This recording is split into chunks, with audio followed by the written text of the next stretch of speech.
Showing great strength. Great strength. It takes me great strength to stop that particular tune. Nina discovered it for us some years ago. It's called the Rova Chuppah Nigun, an old tune of Shlomo Carlebach, sung by Shlomo Katz in his concert in Melbourne. And honestly, I could listen to that all day. How are you, my holy sisters and brothers? Let's light up the darkness.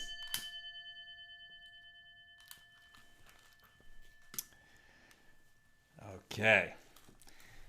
It's good. It's going to require strength. Today we're going to be talking a little bit about the high priest. And we've talked about what a busy day he has on Yom Kippur as we've been tracing his day. The way that Yom Kippur was observed when the temple was standing. And he has so much that he's got to do. And we've been talking about the particulars and when he enters the Holy of Holies and when he leaves the Holy of Holies, what he does in the Holy of Holies, when he goes out and returns. He has to, perform all the work that normally is done by ordinary priests, etc. He has to bathe, immerse, wash, go in, go out, change his clothes again, go in, go out. So much. He's busy all day long.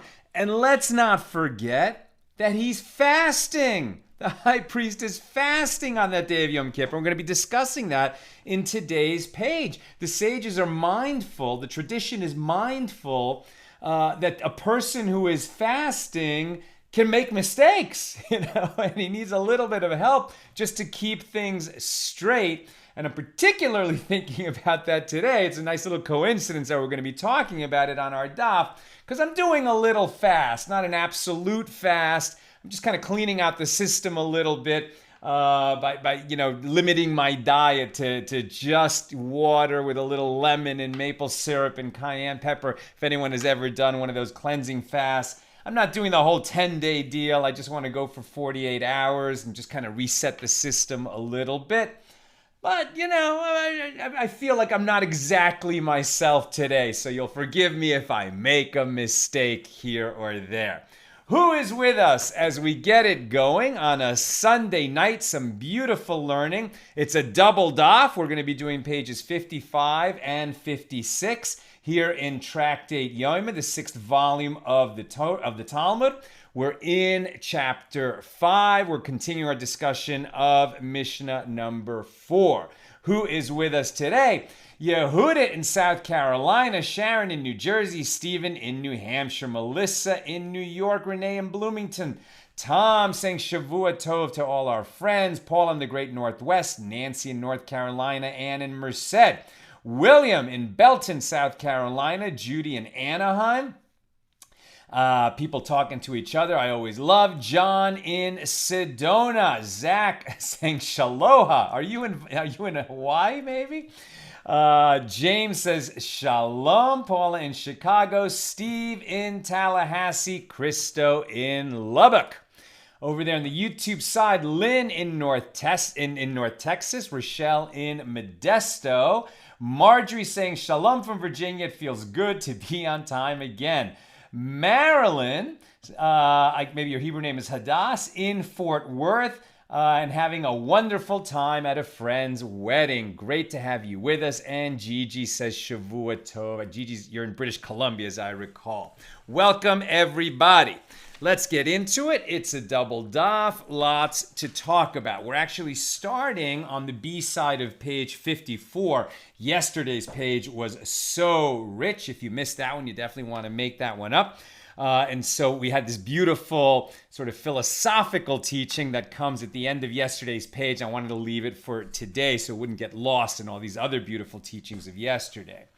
So the Mishnah taught that a stone sat in the Holy of Holies, and it was called the foundation, Shatia, rock.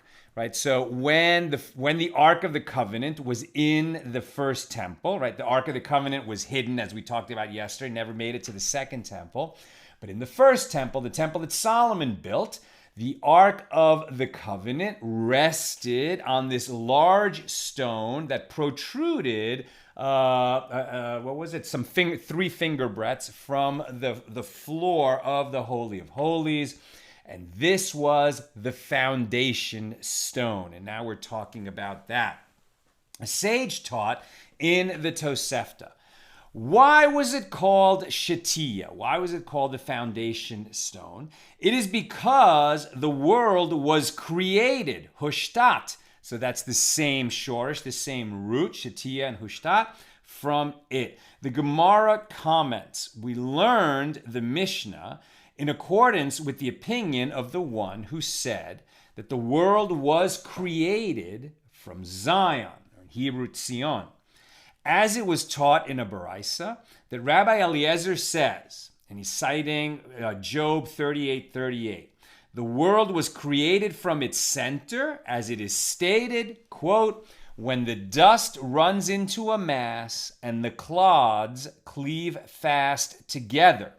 The world was created by adding matter to the center, like the formation of clumps of earth. So, according to Rabbi Eliezer, when God, right, so the universe, the physical universe exists where? Within God. God is infinite. And so God made a space within God where the physical universe would exist and where God's presence would be hidden from the physical world. How did he go about doing it? According to Rabbi Eliezer, there was a starting point. Sounds a little bit like the Big Bang. There was a starting point, and then God added mass to that point and built out from it, the way you might add to a clump of earth, or the way you might add clay to something that you're molding and build it out. And where was that place? The center of all creation from which all was created, Zion, meaning the foundation stone in the Temple Mount in Jerusalem, according to Rabbi Eliezer. Rabbi Yehoshua disagrees. Rabbi Yehoshua says, the world was created from the sides, as it is stated. He looks at Job 37:6. For he said to the snow, become the earth.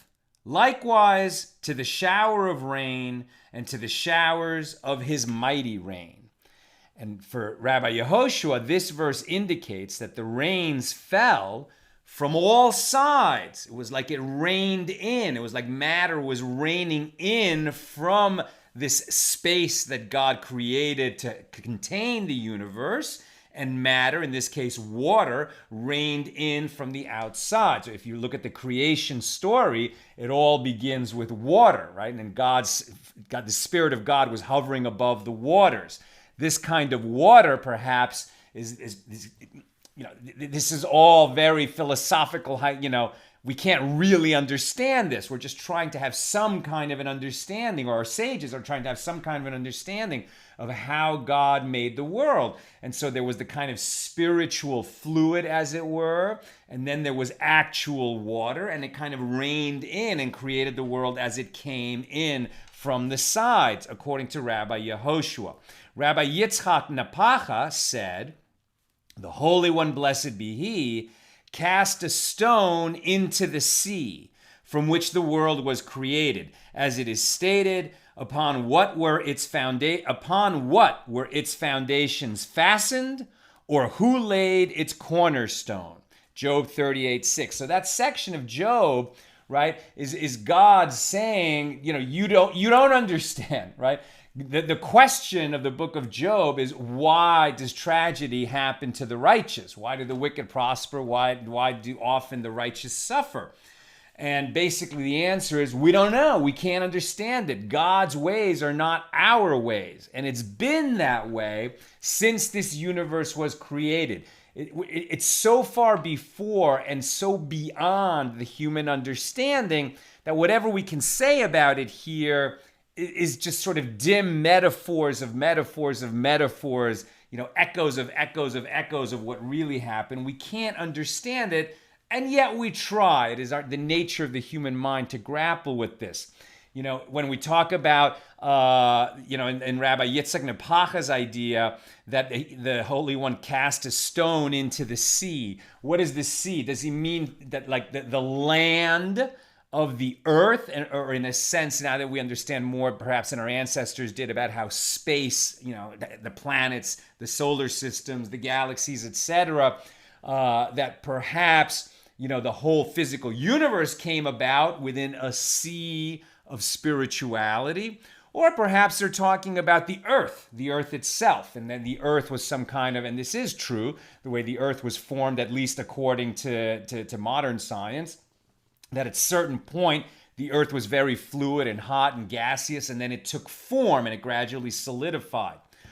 Or, you can take a very strict creationist view and say that at a certain point, and not that long ago, not in geological time, God created this universe as it stands, and he created it old, right? There's no reason why it couldn't have been created to be old.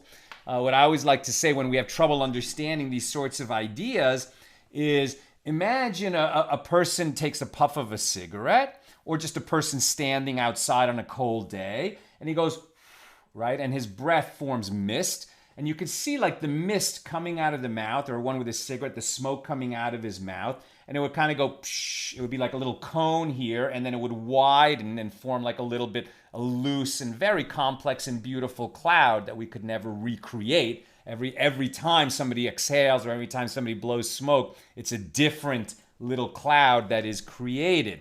But a human could only create it, from his mouth, blowing it out. And there's a linearity to that, right? When it starts, it's small, and then it grows, and it keeps going in this direction, both in space and time. But God is not limited in space and time at all. So he could create such a cloud that would look like it came from someone's mouth, but he could create it all at once. He could create it from the side. He could create it just by wanting it. Right? God's will can accomplish anything. So it's impossible for us to understand how you would create a little cloud, or how you create a universe where time always runs forward from anywhere but the beginning. But God is not limited to creating from the beginning. God can create it from wherever he wants, and add a past and a future and a present, etc. So these ideas aren't meant to be taken literally like, this is it, this is what Rabbi Yehoshua offers, this exact answer of how the world was created. Rabbi Yitzhak offers a different answer. It's exactly like this. You should believe one or you should believe the other. And Rav Steinsaltz's note on these sort of creation stories is very short and very beautiful and very interesting. Rav Steinsaltz says, none of these claims are meant literally. Rather, each alludes to a different perspective on the nature of the world and the order of its creation. Was the world created from a central point, or were all parts created equal?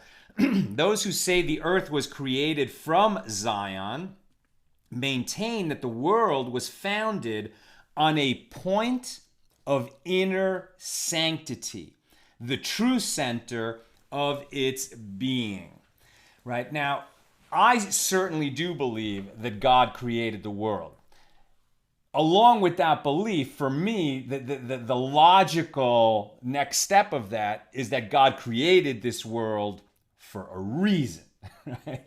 Now, we're not going to know, unless God decides to tell us, what the totality of that reason was and everything that it implies.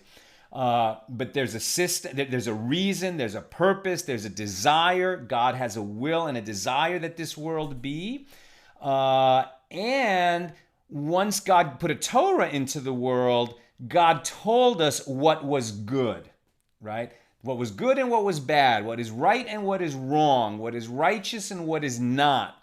And so all of the aspects of the world that contribute toward goodness, kindness, love, graciousness, justice, acquire a sanctity in themselves.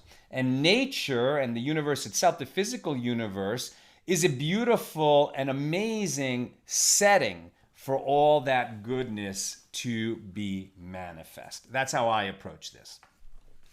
And the rabbis say, the world was created from Zion, as it is stated. So there were the three opinions, and the rabbis agree with the one who said that the world was created from Zion, right? So that was, who said? Rabbi Eliezer. And the rabbis agree with Rabbi Eliezer, but they give a different proof. The world was created from Zion, as it is stated, Psalm 50, a psalm of Asaph. God, the Lord God, has spoken and called the earth from the rising of the sun to its place of setting. And it states in the second verse of Psalm 50, out of Zion, the perfection of beauty, God has shined forth. The Mishna is taught in accordance with this last opinion. It was taught in a Baraisa. The Rabbi Eliezer the Great says, these are the generations of the heaven and the earth when they were created, on the day that the Lord God made earth and heaven. That's Genesis 2:4. And it means that the generations of the heavens, in other words, all things found in the heavens, were created from the heavens, while the generations of the earth were created from the earth. What does this mean? And the rabbis say, both these and those were created from Zion. As it is stated, a psalm of Asaph, God the Lord God has spoken and called the earth from the rising of the sun to its place of setting. And it says, out of Zion, the perfection of beauty, God has shined forth. In other words, from Zion, the beauty of the world was perfected, which includes both the generations of the heavens and the generations of the earth. So you might say that according to the rabbis, obviously the rabbis are going to look into the Torah for their sense of what is the purpose of the world. And so they will say that the foundation stone of the world lay there on the Temple Mount, and that this is the place where the heavens and the earth meet. Why? Because this is the place where God chose to make God's home on earth. This is the place where God revealed God's self into the world in an ongoing manner. And he entrusted us to sort of be the caretakers of God's home in this world. And we blew it, right? We blew it. The way that we behaved, our ancestors behaved between 2,000 and 3,000 years ago, didn't cut it. And we strayed from the covenant that we were obligated to be within. And then God said, okay, I'm out. We're gonna, and God knew that this was gonna happen, so it was part of a master plan.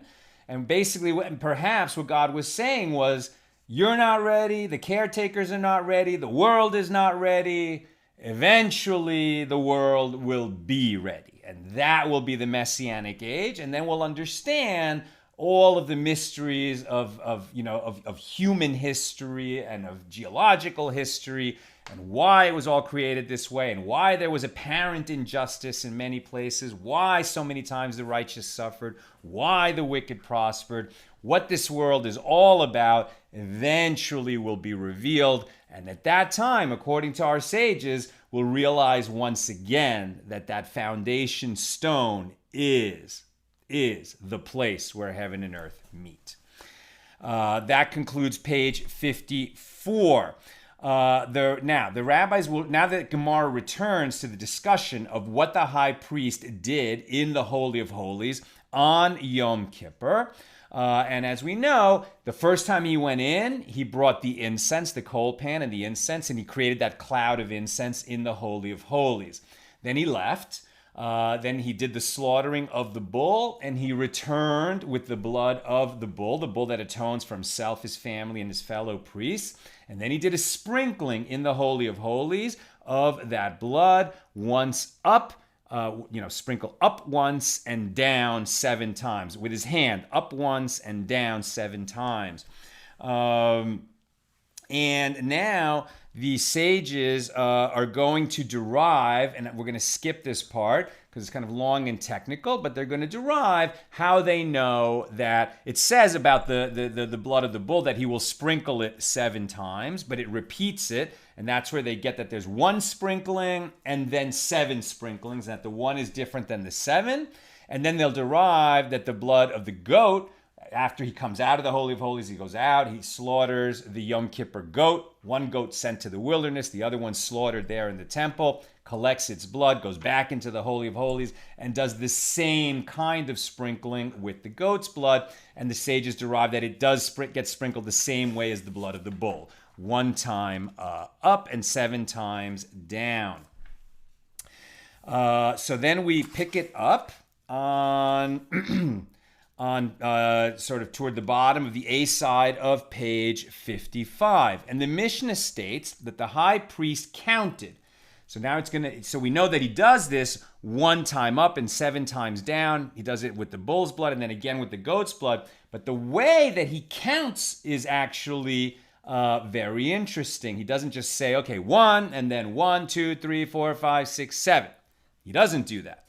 The Mishnah states that the high priest counted 1, 1 and 1, 1 and 2, 1 and 3, 1 and 4, 1 and 5, 1 and 6, 1 and 7. He counts specifically like that.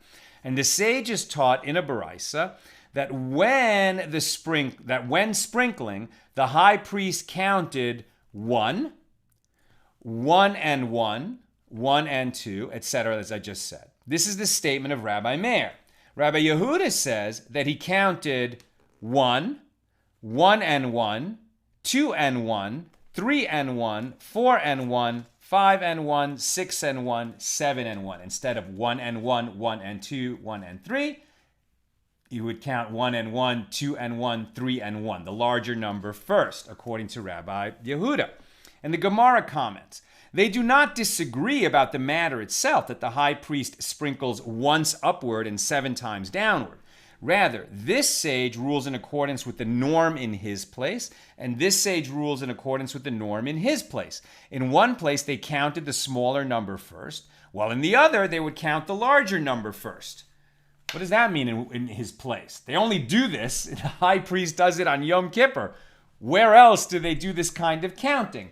But I guess this was a kind of counting that helped you remember where you are. And in one place, when doing this kind of counting, they would state the smaller number first. And in the other region, they would count the larger number first, just when they're trying to remember and get an accurate count. The Gemara asks, in any case, everyone, both Rabbi Meir and Rabbi Yehuda, agree that the first sprinkling upward must be counted together with each and every one of the subsequent sprinklings downward. And what is the reason for this? Why can't the high priest simply count the downward sprinklings separately? Why doesn't he just say, okay, 1 up, and now I'm on the down, 1, 2, 3, 4, 5, 6, 7. Why do when I get to the down, I have to say 1 and 1, 1 and 2, 1 and 3? Why? What is the reason for that? And Rabbi Elazar said, the reason is so that he does not err, so he does not make a mistake in the sprinklings. If the high priest were to count downward without including the first upward sprinkling, he might mistakenly think that his calculation includes the first sprinkling, which would lead him to add another one. Rabbi Yochanan said that the reason is that the verse states in Leviticus 16:14, and he shall sprinkle it with his finger upon the ark cover, and before the ark cover he shall sprinkle. As there is no need for the verse to state, he shall sprinkle a second time, what is the meaning when the verse states he shall sprinkle? This teaches with regard to the first sprinkling that it must be counted along with each and every subsequent one, i.e. he must mention the first sprinkling every time he counts the subsequent sprinklings. And the Gemara asks, my b'nehu, what is the practical difference between these two views? And the Gemara answers, the practical difference between them concerns a case where he did not count the first sprinkling and he did not make a mistake. So that is acceptable according to the opinion of Rabbi Elazar, who said that the counting was done that way just so he wouldn't make a mistake. So if he didn't make a mistake, it's all good. But according to the opinion of Rabbi Yochanan, where it's actually required that he count that way, 1 and 1, 1 and 2, if he didn't count that way, it would disqualify the service. And what is the law, the halacha? The high priest first sprinkled 8 times with the blood of the bull between the staves of the ark, once upward and 7 times downward. And this order was repeated with the goat's blood. It was repeated again toward the curtain with the bull's blood, and again with the blood of the goat in the sanctuary. He would do the same kind of counting. He would do it in the Holy of Holies, once with the bull blood and once with the goat blood, and then he would come out and do it again in the sanctuary toward the curtain or toward the partition, once with the goat and once with the bull, the blood of each. As he sprinkled, he counted in the following manner: 1, 1 and 1, 1 and 2. He counted to avoid an error in the sprinkling. And the Rambam rules in accordance with the opinion of Rabbi Elazar because his statement is quoted before that of Rabbi Yochanan. And that is an unusual occurrence, which indicates that the halacha, the law, is in accordance with the opinion of Rabbi Elazar. So the reason the counting was done that way was as a memory device. And so if he didn't count that way, but he did it right, the service would still be qualified. The Mishnah taught that the high priest emerged and placed the bowl with the remaining blood of the bull on the golden pedestal in the sanctuary. And later he placed the goat's blood on a second pedestal, whereas according to Rabbi Yehuda, there was only one pedestal. And the Gemara comments, we learned in a Mishnah there, in Shekalim 6:6, that Rabbi Yehuda says there were no collection horns for obligatory nests, i.e., the pairs of pigeons or turtle doves brought as sin and burnt offerings by women after childbirth or other individuals due to the concern of mixtures. So Rabbi Yehuda is bringing in the idea that there were collection horns, right, where the yearly shekels were brought and where other donations were made to the temple. And there were collection boxes where people would make these donations. And it was important that donations that were made for specific kinds of offerings didn't get mixed up with donations that were made for other kinds of offerings, lest they be mixed up and then disqualified. So Rabbi Yehuda says that there were these particular kinds of offerings, which were bird offerings, and bird offerings were brought in some different situations. One was brought by a woman who had given birth to a child, and another was people who were bringing an offering for a different purpose. And Rabbi Yehuda is saying, lest those two, the money for those kinds of offerings get commingled, they didn't have a collection box for one of these types of bird offerings because it would have been too confusing.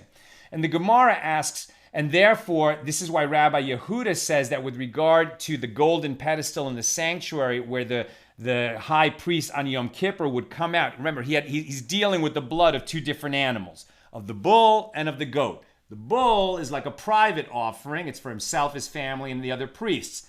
The goat, the blood of the goat, is an atonement offering, a sin offering for the whole nation.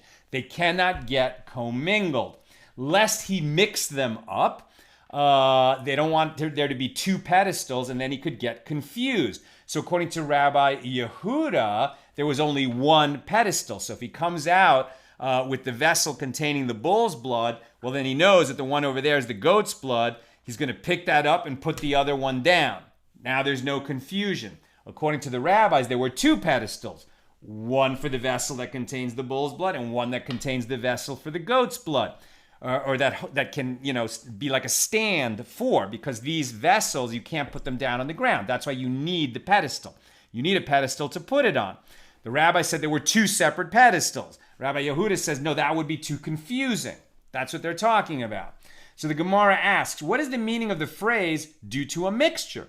And Rav Yosef said it means due to the possible mixture of the obligatory nests with the free will ones. This is in terms of those bird offerings.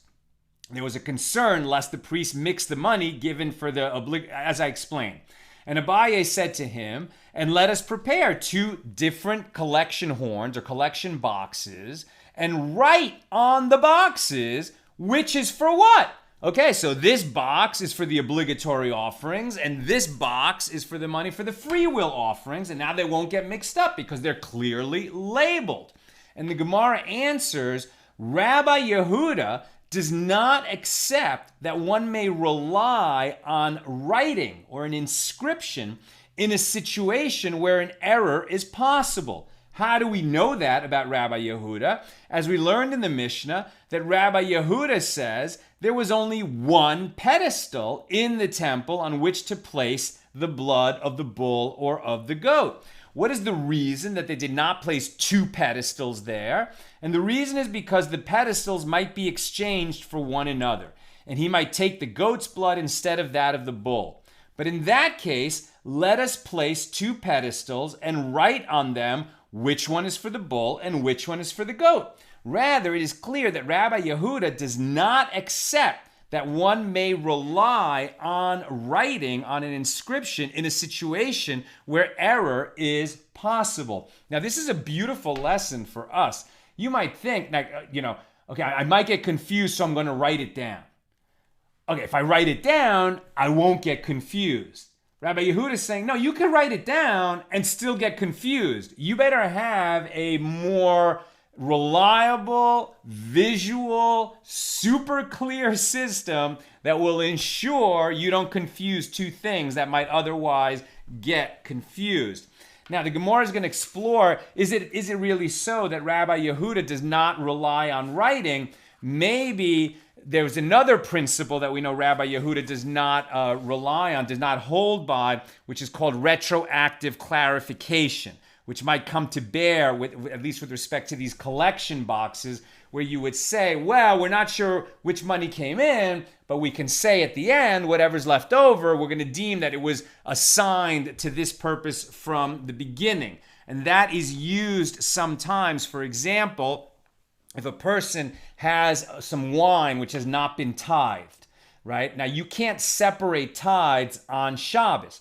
But if this is the only container of wine that he has, let's say a little barrel of wine in the ancient world, and he wants to drink wine on Shabbos. He wants to make Kiddush on Shabbos. He wants his friends to have a good time by his Shabbos table.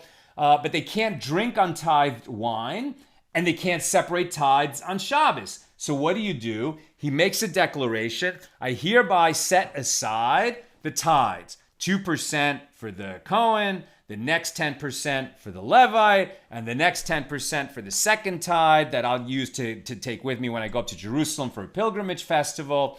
And I'm not going to physically set it aside, but we're only going to drink, like 3/4 of what's in here. And then from what's left, we're going to separate the tithes out after Shabbos. And it'll be as if we retroactively set that liquid aside before Shabbos, so that it was properly tithed wine. And with that, you should be able to drink the wine on Shabbos. We've had this discussion before. The conclusion is that the rabbis held by this retroactive clarification for rabbinic decrees, but not for Torah laws. And there's different examples given of that. Now, Rabbi Yehuda does not hold by retroactive clarification. Are we sure that he doesn't hold by using writing to make sure that you don't get some things confused?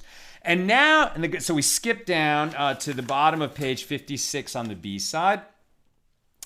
And the Gemara asks, and now that we have said and proven that according to Rabbi Yehuda, there is no retroactive clarification, nevertheless, he is of the opinion that one may rely on writing, as proven from the halacha of the collection horns. Right, so he does say, perhaps he does say that you can have these labeled boxes. He doesn't object to that. So if he objected to those collection horns before, it was because of this retroactive clarification issue, not because of he doesn't rely on writing. So he allows those boxes, but he doesn't allow these separate pedestals in the sanctuary on Yom Kippur. Why? It's not an issue of retroactive clarification. That doesn't apply here because this is by Torah law. And writing doesn't seem to be the answer. So why is it that Rabbi Yehuda doesn't allow two separate pedestals, would not allow two separate pedestals? The answer is, if so, on Yom Kippur as well, let us place two pedestals and write on them which one is for the blood of the bull and which one is for the blood of the goat. And the Gemara answers, the reason they did not place two pedestals with writing on them is due to the high priest's weakness. Weakness? Yeah, because he's doing so much work. He might well be an older man, and he's fasting. He's in the middle of his Yom Kippur fast. Since he is fasting during the entire day's service, the writing will not be on his mind. He will pay no attention to it, and he might become confused, as, if you do not say so, that there is concern for the high priest's weakness, then even without writing, he should also not make a mistake, as this bowl in which he collects the bull's blood is relatively large, and this one for the goat's blood is small. And if you say that he does not collect all of the bull's blood, but only some of it, so that there could be two containers that are the same size, didn't Rav Yehuda say, one who slaughters the bull must receive all of the lifeblood of the bull, as it is stated, and all the blood of the bull he shall pour out on the base of the altar. So they have to be different size vessels that contain the blood of the bull and of the goat. And if you say that perhaps some of the bull's blood might spill, yielding equal amounts of blood, there should still be no mistake, as this blood, that of the goat, is white. It's not white, it's red, but it's bright compared to the blood of the bull. And this blood of the bull is red, meaning it's darker. The tone, the color tone of the goat's blood versus the bull's blood is different. So isn't that enough? But rather, the reason must be that due to the high priest's weakness, these differences, the different shades of red of the blood, different size of the vessels, or even if there was inscription on the pedestals, he might miss all of that because his mind is in a fog. And here too, the writing will not help, as due to the high priest's weakness, the inscriptions will not be on his mind. So Rabbi Yehuda is saying, you really got to go out of your way to make it easy for the high priest, that they cannot be confused. There's only one pedestal, and so he knows he walks into the Holy of Holies with the bull's blood. He goes there first, so he goes from the bull to the Holy of Holies. So he's got that vessel. He comes out into the sanctuary. There's another, vessel of blood there with the goat's blood. Okay, so he puts down the bull vessel and picks up the goat vessel. Now there can't be any confusion. The Gemara relates, a certain person, and I'm almost done, so get your questions and comments. A certain person descended to lead the prayer service on Yom Kippur before Rava on Yom Kippur. So now we're already into the period of the Gemara. This is Rava, so he's teaching in Babylonia. The temple has been destroyed. Already it's a few centuries. And so they're having Yom Kippur the way we have Yom Kippur. There's no temple, there's no high priest serving, there's no offerings, no sacrifices, no blood sprinkling, etc. But on Yom Kippur, just like we do, at least in a traditional service, this whole story that we're telling, at length in the Talmud, but as I've shown you, and we'll read passages from it again in the Machzor, the prayer book of Yom Kippur, there's a summary told like a story, almost like a beautiful poem of everything that the high priest did on Yom Kippur. So the prayer leader is now reciting the order of the day, the service as the high priest observed it when the temple was standing, and he's doing that in front of the sage Rava in a synagogue in Babylonia. And he included the order of the high priest Yom Kippur service in his prayer, and he recited, the high priest then emerged from the Holy of Holies, and he placed the bowl on the second golden pedestal in the sanctuary, and he took the blood of the bull from the pedestal and placed the blood of the goat in its place. Right? So now we see that listen to what he said. Now, remember, by the way, why does he have to put it on the pedestal? Because there's 4 steps, right? He's going to sprinkle in the Holy of Holies the blood of the bull. Then he's going to come out to the sanctuary. Then he's going to go in with the bowl of the goat. Then he's going to come back to the sanctuary. Then he's going to sprinkle the blood of the bull on the partition. Then he's going to put it down. Then he's going to sprinkle the blood of the goat on the partition. So there's 4 sprinklings. And during all that, you can't get the blood of each confused. But now look what this prayer leader said in front of Rava. The high priest emerged from the Holy of Holies, and he placed the bowl on the second golden pedestal in the sanctuary. He took the blood of the bull from the pedestal and placed the blood of the goat in its place. Rava said to him, this is problematic, as one statement is in accordance with the opinion of the rabbis and the other one is in accordance with the opinion of Rabbi Yehuda. According to the rabbis, each of these bowls sat on its own pedestal. There were two separate pedestals in the sanctuary. Whereas Rabbi Yehuda maintains that the high priest must first lift up the container with the blood of the bull and then put down the bowl with the blood of the goat. So because there was only one pedestal according to Rabbi Yehuda. So you mixed it up. You never would put the bowl that you took from one pedestal and replace it with another bowl if there were two pedestals. So you sort of mixed up the two opinions of the rabbis and of Rabbi Yehuda. Says Rava, rather you should recite the entire order of the service entirely in accordance with the opinion of the rabbis. The majority won out in terms of how it was done. He placed the blood of the goat on its designated pedestal, and he took the blood of the bull from the second stand. Now, what's fascinating about this is, so when Rabbi Yehuda was arguing with the rabbis, okay, so the second temple had been destroyed, but it wasn't that much, not that much time had passed, maybe 100 years since the temple had been destroyed.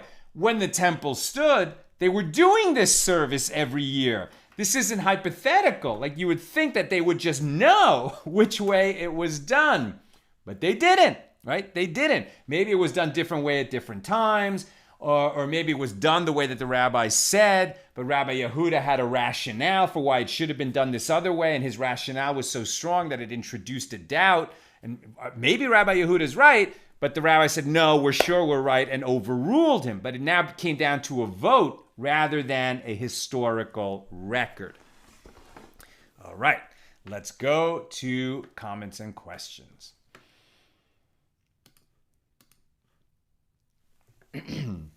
Steve, I read a piece about Ramban, Nachmanides, who said everything was created from something as small as a mustard seed, which was as black as the pupil of an eye. Right. So, and Jerry Schroeder talks about that in his amazing book, which I really recommend, Genesis and the Big Bang. Jerry's an Orthodox Jew, very learned, as well as an MIT professor, I guess a retired MIT professor. And he looked at, reconciling the creation story with Big Bang cosmology, and really did a beautiful and mathematical and philosophical, like a wonderful job of that. And he looked at this source. He said he didn't look at any sources, biblical sources or rabbinic sources more recent than 500 years ago. And one of them was this teaching brought down by Nachmanides that when the world was created, it started as a mustard seed and expanded from there. I highly recommend that book. There's a recommended books section at accidentaltalmudist.org, and there's links to these books, and that book is there. And I really recommend for people who are interested in this question about creation to read Jerry's book. Steve also says the language that was used was an unfolding. And how beautiful is that, right? That there was so much potential in that little seed, and it kept unfolding and unfolding and unfolding. And that's something that we, like when they said that, they couldn't really understand nuclear physics.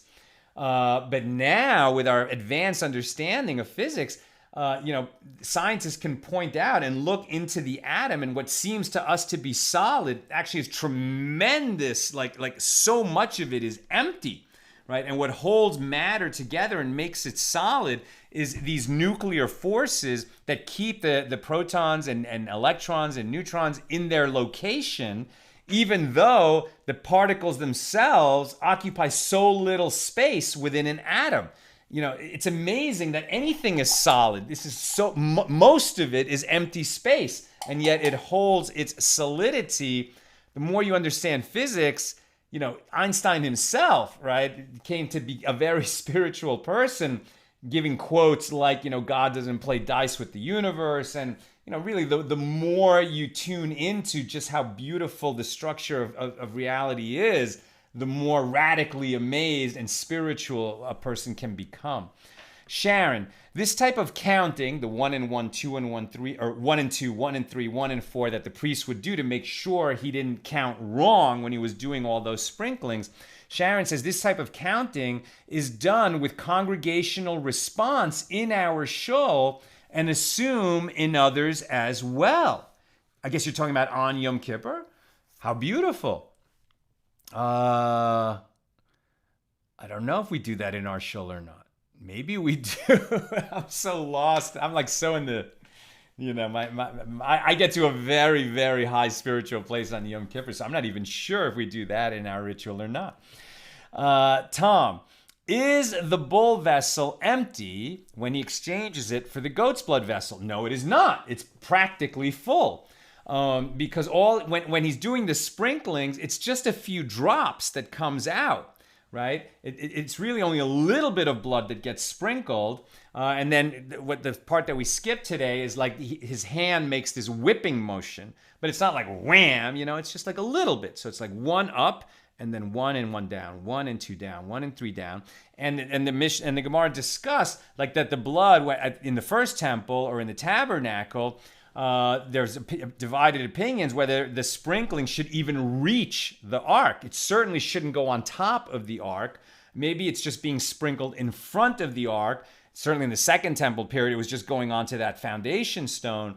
But even in the first temple, it's not clear. It's not like he's whipping blood. It's not like, that horror movie Carrie. It's just a few drops. That's why it's called a sprinkling and not a pouring. Therefore, Tom, to answer your question, most of the blood remains in that vessel, and that's why he has to be very careful not to mix the blood in the two separate vessels. And finally, Caroline, is there significance to the number 7, since it was 1 up and then 7 down? When I think of 7, it reminds me of the 7 times around Jericho, right? Or the 7 days of the week, or the 7 days of creation. So the number 7 in Jewish tradition is very much about completion, right? About wholeness. The number 7, in this case, the sprinkling is done 7 times because the Torah specifically says, he shall sprinkle and he shall sprinkle 7 times. So he shall sprinkle, that's the 1 down, and he shall sprinkle the 1 up, and then he shall sprinkle 7 times. So that's the 7 that are down. So it says 7. So we can speculate why God commanded that it be done 7 times, but every time the number 7 comes up, it has this sense of wholeness, completeness, right? That when God reached the 7th day, he said enough, right? That's it. And now we start repeating. Now we start repeating the cycle of the week.